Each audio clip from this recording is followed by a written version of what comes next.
Hey, my dear. Today we are talking about the one step you need to take to make the next year new and improved. I am leadership development coach Kathy Archer and author of best-selling book, Mastering Confidence. And I'm glad that you're joining me today to talk about how you can make next year new and improved. I'm going to pop on over and share this in my Confident Women Leaders group. And if you are interested in joining that group, I've got the link in the show notes. And while you're waiting for me to do this, just type a yes or no in the chat box. I want to know, are you ready for Christmas yet? Yes or no?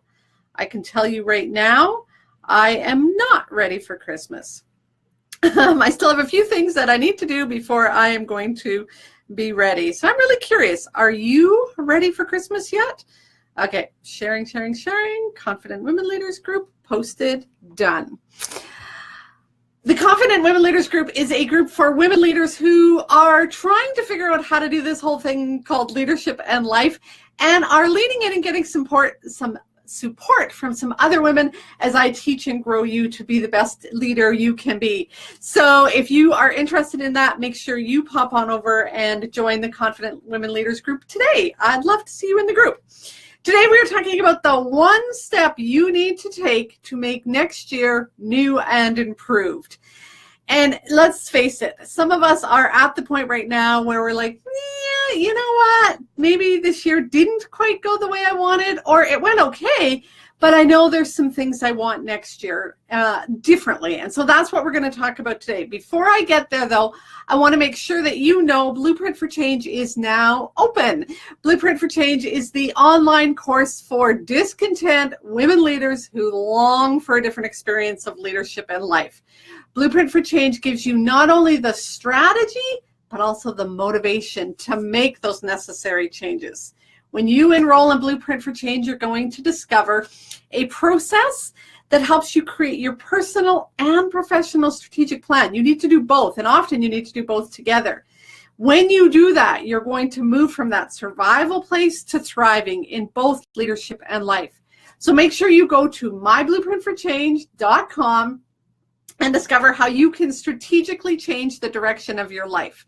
Because let's face it, my dear, if you don't plan your life, somebody else will. And it's maybe not going to go quite the way you want. So make sure you head over to myblueprintforchange.com, join now, and start to strategically plan the coming year, because that will be an incredible thing for you. I know. So today's session, the one step you need to take to make next year new and improved.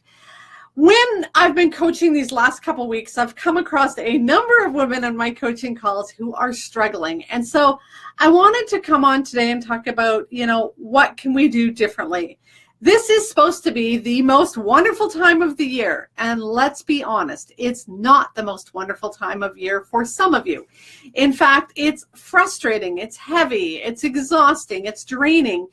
And some of you are feeling that discontent place. So 3 of the women that I talked to in the past couple weeks were experiencing that. One was exhausted, just going all out, trying to do everything, finish everything up, tuck everything into place before she takes, 2 or 3 or 4 days off at Christmas.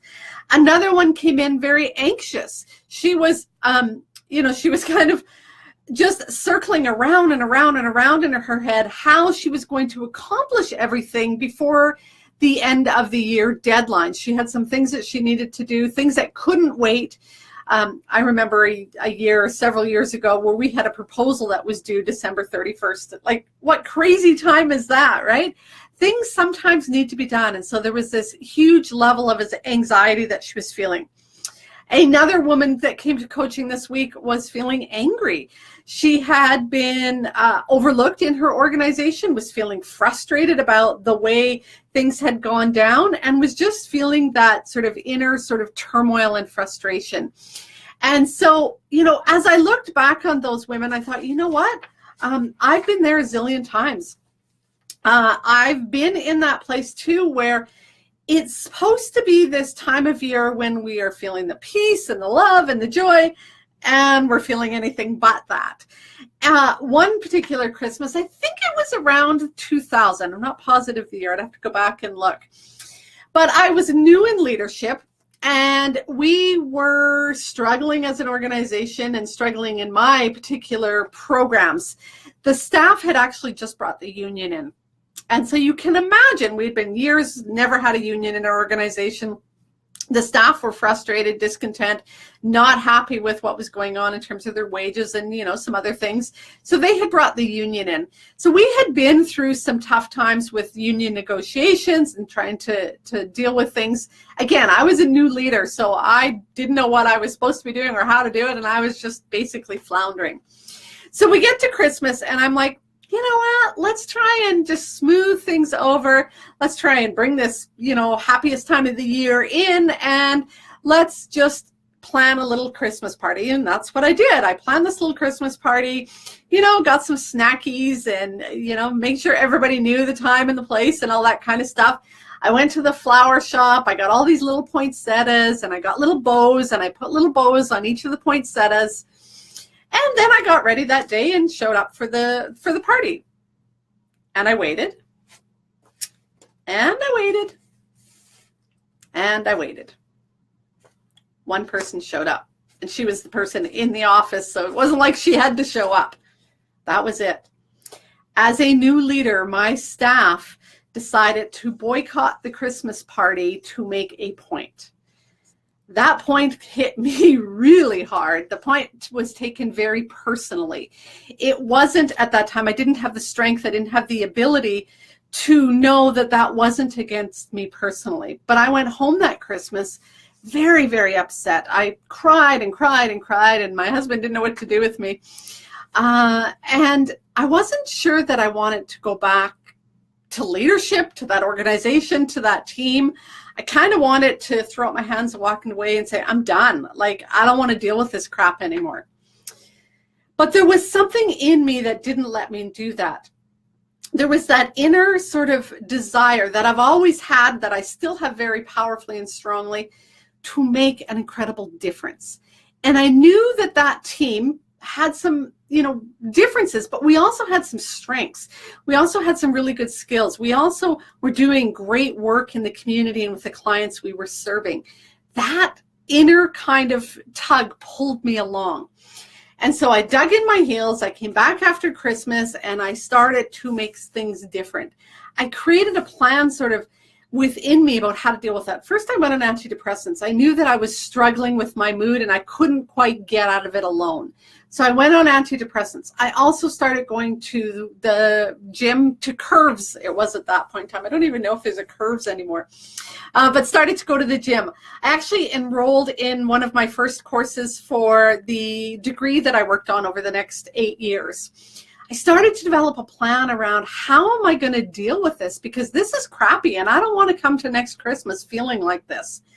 And over time, as I started to shift inside, started to take responsibility, started to interact with my team differently, shift it did. And in the coming years, it made some dramatic shifts. We had lots of bumps along the way. We had lots of challenges. It was never smooth sailing all the time. But that plan helped me sort of get to that place. Fast forward to, I think it was 2015, a couple of years ago. I knew that in my work with you all, there was a piece that was missing. There was a next step that I was ready to take. And that, of course, was to write Mastering Confidence. And so I sat down at the end of the year, beginning of the new year, and I was writing out my goals for the year. And I indicated, I want to write a book. I want to publish a book. Didn't know how. At that point in time, didn't know what it would look like, even what the book was called or what it was specifically about. But from that sort of desire, I wrote a goal. I started to create a plan with some timelines around it. And I mean, if you followed me, you know the end of the story. By September that year, it was published. And by October, it was a bestseller on Amazon's bestseller list. So that plan helped me kind of go from here to there. And so I did that same thing with my ladies this week. As they came in, you remember the story, the first story was the lady was exhausted. What we did was we first went and took a look back and looked at all of the things she's accomplished over the year. And that gave her that inner boost. And you could just hear the excitement in her voice where Initially, from that exhausted place, she looked back over the year and went, yeah, it was okay, but there was this and this and this and this that was wrong with it. But as we started to review all of the things she'd done and accomplished and things she had achieved over the past year, she started to rekindle that hope. And, she made that shift for the future and started to create some plans then for the future. The lady that was anxious, we, again, hit that pause button. We stopped where she was. Remember, anxiety is in the future, and you're just going around and around and around about what's going on in the future. We paused, took a deep breath, and reconnected her to what was happening now and how she was feeling, and just kind of grounded her in the moment. And then, what was it that she wanted? And then she started planning for, how am I going to not just cope with the next 2 weeks to meet these deadlines, but actually feel good about what's going on in my family and my experience over Christmas, as well as work. And she started to create some of those mindset shifts for her, as well as, reintegrated, working out into her schedule. And she sort of set some boundaries about when she was going to work and not work. And she started to create that plan for how she was going to not just survive the next 2 weeks, but start to thrive and then take that forward into the new year. The last lady that I used as an example here, who was angry and frustrated with her organization because she was overlooked, we again started to go, where do you want to be in a year? And that was not working for this organization that I'm not aligned with anymore. My values don't align with them. They don't respect me and don't acknowledge my skills. I want to be at a different organization in a year from now. So we started to create the plan for what she needs to do to make that happen. Instead of waiting for a job to show up, she needs to be proactive about what kind of job she wants, how she's going to find that connection for her. So that's what the ladies all did. So as we look at the one thing that you need to do to make next year new and improved, have you figured it out yet? What's the one thing that you need to do? Type it in if you know it and you're watching. What's the one thing that you need to do to make next year new and improved? What did I do in my 2 examples? What did we do with those 3 ladies in those examples? I know you know this. If you're following along even in the replay, type it in. What's the one thing you need to do? You need to plan. You absolutely must plan. If you don't schedule some time to sit down and plan what you want and how you're going to achieve that in the next year, you're just going to kind of float along with whatever shows up. If you don't plan your life, somebody else will. If you don't sit down and stop, consciously decide where you want to be in a year, figure out what it is you need to do to get there, someone else is going to tell you where you're going to be in a year. Someone else is going to decide whether or not you get the advancement at work or move over to this program or how they're going to treat you. Somebody else is going to dictate your daily workload, what meetings you're attending, the way you're treated perhaps. You need to plan what you want and start to create that. The one thing you need to do right now is decide between now and the end of the year, 15 minutes. That's it. That's all I'm saying right now. 15 minutes for you to sit down and plan. Now, planning should probably, in the big picture, take much longer than that. And I would love to encourage you to book a half a day, but that's not what I'm talking about yet. What I want you to do is sit down for 15 minutes and from that place decide, what do I want in terms of planning the next year? How do I want to do that? Maybe it's going off-site. Maybe you're going to go sit at the coffee shop for an afternoon.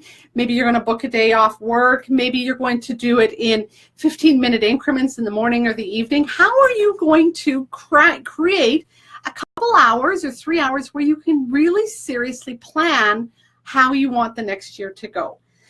So in that 15 minutes, there's an exercise that I want you to do. And it's the guide sheet that's attached here. So if you go to the notes, you'll find the guide sheet. Or if you go to silverrivercoaching.com/guides, you will find it as well. And it is the Wheel of Life. If you're a client of mine, you've probably done the Wheel of Life with me, and it's good to do it again. I just did mine yesterday or the day before that, where we start to look at all of the segments of our life and we take a snapshot of where we're at right now. How satisfied am I with my career? How satisfied am I with my family and friends relationships? How satisfied am I with where I am financially? And there's 8 categories that you're going to look at to do the wheel of life. And I have the guide sheet here. Maybe. To do the wheel of life, it takes 5 minutes. That's it. It's 5 minutes for you to do. And then I have 3 questions for you to answer about a couple of those categories. And that's going to help you lay that foundation for going, okay, what do I need to do for planning next year? Where do I need to be? What do I need to do to get that done? I'll go through my notes to make sure I haven't forgot anything. So the one thing you need to do to make next year better, to make it improved over this year, is to spend 15 minutes between now and the end of the year doing the wheel of life and deciding how you're going to plan the next year. And what you need to do when you're doing that plan, last week's guide sheet was a review back. That's kind of where you need to start. You need to go back over the last year and look at, what did I accomplish? What went well? What worked? What didn't? What was I doing when things were going well? And maybe what wasn't I doing, or was I doing when things weren't going well? And that's going to help you kind of look at that. So you can go back and get that guide sheet at silverrivercoaching.com/guides, and it's that strategic look back. You need to kind of go back, and then you need to create that vision. And again, there's another guide sheet. I don't remember the number. I should have wrote this one down. Again, if you just go to the guides page on the website, you'll find it, which is that vision forward. So take your look back, create your powerful vision that's going to move you forward. Where do you want to be? And then swing all the way back and start to develop, what are the goals that I want to achieve? What's the plan? What's the strategy about how I'm going to get there? Because you need to strategically change the direction of your life. If you're just floating along going wherever the wind blows you, then that's where you're going to go. But if you want to be at a certain destination, you have to take control of that rudder and steer yourself. Don't let anybody else steer you. If you want to be in a different position, if you want to take some training, if you want to leave your organization, if you want to become more confident, if you want to become more mindful, if you want to better your health, whatever it is, you need to be strategic about that. That's why I created Blueprint for Change. Blueprint for Change is that strategic plan for you. You start with, where am I now? Where do I want to be? And what is it that I need to do to get there? When you start Blueprint for Change, you're going to do that review back. This Blueprint for Change is the inner work that's going to help you clearly set those goals for the future. Because that's what you need to do. You need to plan strategically where you want to be. If you are struggling in your leadership, if you're that leader who isn't always feeling competent, isn't always feeling credible, isn't always feeling capable, and you want to get to the end of the year feeling like you are much more confident leader, much better able to walk in and address whatever needs to be addressed, to say what needs to be said, to sit down and do your emails instead of getting lost in them and overwhelmed by them. If you want that level of confidence, you're not going to get it if you don't take control of your life. Remember, we've talked about this, response-able. Stop being the victim, stop blaming and pointing your finger at everybody else, flip it inside and start taking responsibility. Confidence is what you think you can do, not what somebody else tells you can do. So if you want to develop that level of confidence, you got to work through perhaps Mastering Confidence and the free course that's in it to start changing the way you're thinking. You need to gain access to that inner guidance cycle, that inner guidance system that guides you.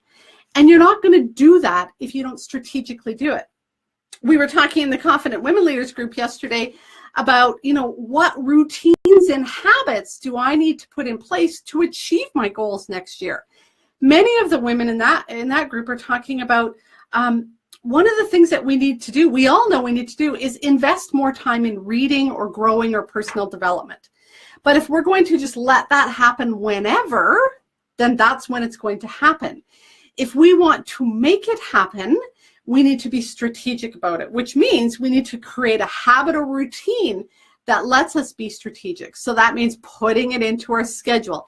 Every morning at 9 o'clock, I'm going to spend a half hour reading, or every day at 3 o'clock, or every Tuesday, Wednesday, Thursday, or whatever it is, I'm going to make that happen. Whatever online course I'm working through is going to be chalked into that time. Whatever book I'm reading is going to make it into that point in time.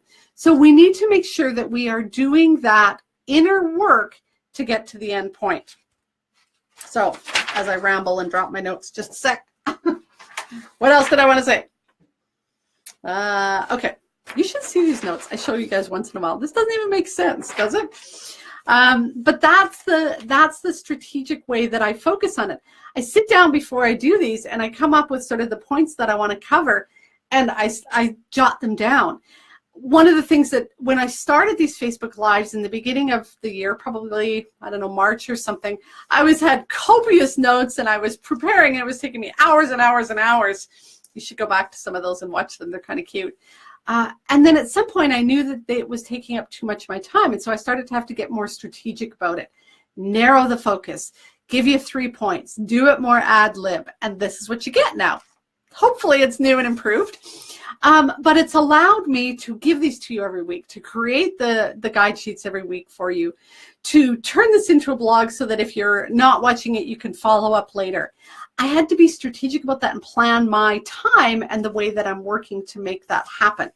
So the one thing you need to do to make next year new and improved, go ahead. If you haven't typed it in, type it in the chat box. What's the one thing that you need to do to make next year new and improved? You need to schedule 15 minutes into your time between now and the end of December to do the Wheel of Life exercise, which is the guide sheets that's up in the notes, and to identify how, where, when you are going to spend some time planning in the coming year. Because if you don't plan your life, somebody else will. Be strategic about it. Make sure that you're making the choices about what you want, how you want it, where you're going, what things are going to be like in a year from now. When you get strategic about it, you will find that you are better able to just move along with things, even when they're tough. And you're going to find that you are more often in that thriving place. So again, go and get the guide sheet, do the work. If you want more support in creating your life strategically over the next few months, make sure you go to myblueprintforchange.com. It's the online program for discontent women leaders who long for a different experience of leadership and life. When you go there, you are going to get 28 videos, 20-some worksheets that are going to take you through that process of where am I now, where do I want to be, and then what do I need to do to get there. And that's going to give you that strategy and the motivation to make those changes so that you can move from surviving to thriving in both leadership and life. Be strategic. If you don't plan your life, somebody else will. Go to myblueprintforchange.com and check it out. The link's up on the notes as well. Before you, when this video's over, before you do anything else, make sure you pop on over to your schedule, schedule 15 minutes in to do the Wheel of Life and to decide how you're going to plan the next year so that next year is new and improved. I'm still holding Mastering Confidence. So Mastering Confidence is a program that also helps you to boost your confidence, because the book is not just a book, it's a whole guided worksheet. So that might be something you put on as a plan. If one of your goals is to improve confidence, your plan might be that you are going to buy Mastering Confidence, work through the online exercises, and make sure that if you're setting goals, working through this plan, that you are setting dates attached to those. That's all in Blueprint for Change if you need help with that. Thank you very much for watching today. If this has been helpful, make sure you hit share so that other women leaders can also get this. Perhaps there's other women that you work with, maybe girls that you supervise, that also need to start feeling better about themselves, finding more of that balance between leadership and life, developing their level of confidence, and moving from surviving to thriving in both leadership and life. Thanks, my dear. Have an awesome Christmas. Make sure that you hug your loved ones and take a moment to pause and acknowledge all that you're grateful for as you slide on into the next year. I want you to do it with a grateful heart. My heart is very grateful. I'm grateful you show up every week and watch these. I'm grateful that I have the opportunity to share and mentor and guide you along the way. And I am ever so grateful for my family, and that almost makes me cry, for my family and all of the people in my life. Have a Merry Christmas.